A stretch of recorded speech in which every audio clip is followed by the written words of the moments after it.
Retrouvons à Jérusalem notre correspondant ce matin, Olivier Granilik. Et Olivier, ce n'est pas une surprise, ce sont les élections législatives israéliennes qui sont ce matin, bien sûr, à la une de la presse du pays.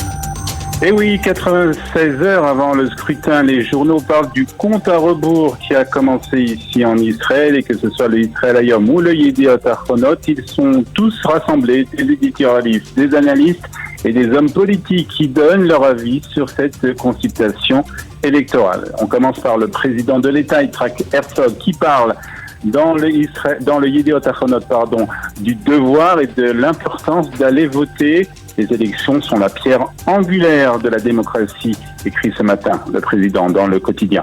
Ido Netanyahu, le frère de Binyamin, se demande lui aussi dans le Yediot Ahronot quelle est l'origine de la haine d'une partie de la population à l'encontre du chef du Likoud. La réponse est simple, écrit le frère de Binyamin Netanyahu, la propagande de certains médias et l'incitation haineuse de politiciens. Quant à Yoav Limor, le commentateur militaire du Israël Hayom, il pointe du doigt Itamar Ben-Gvir, l'un des chefs de l'extrême droite israélienne, et écrit « Le leadership ne repose pas sur des slogans et l'agitation d'une arme, mais sur un processus décisionnel réfléchi et équilibré. » Et puis c'est aussi l'occasion de vérifier la situation des différents partis dans les sondages.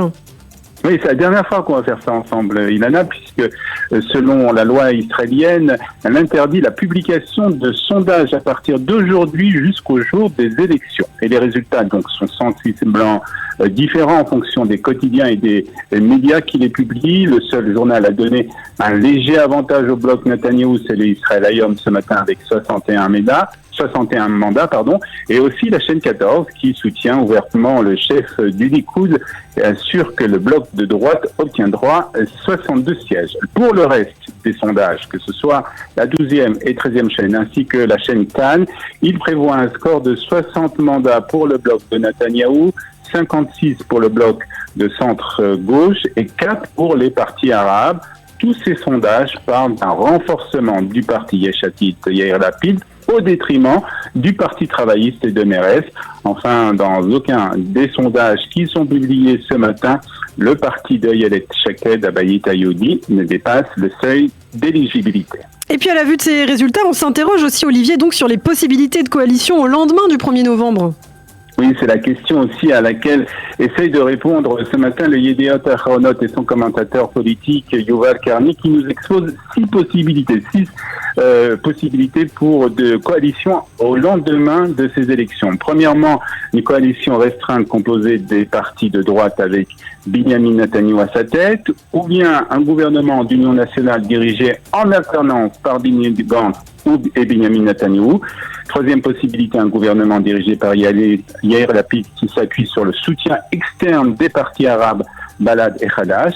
Quatrième possibilité, une coalition entre Benny Gantz et les ultra-orthodoxes, ou bien, cinquième possibilité, un gouvernement dirigé par Benny Gantz, composé par des ultra-orthodoxes et par des dissidents du Likoud. Et puis enfin, sixième possibilité pour le Yediot Ahronot, la tenue de 6e élections, ce qui laisse encore du pain sur la planche pour les journalistes, Ilana.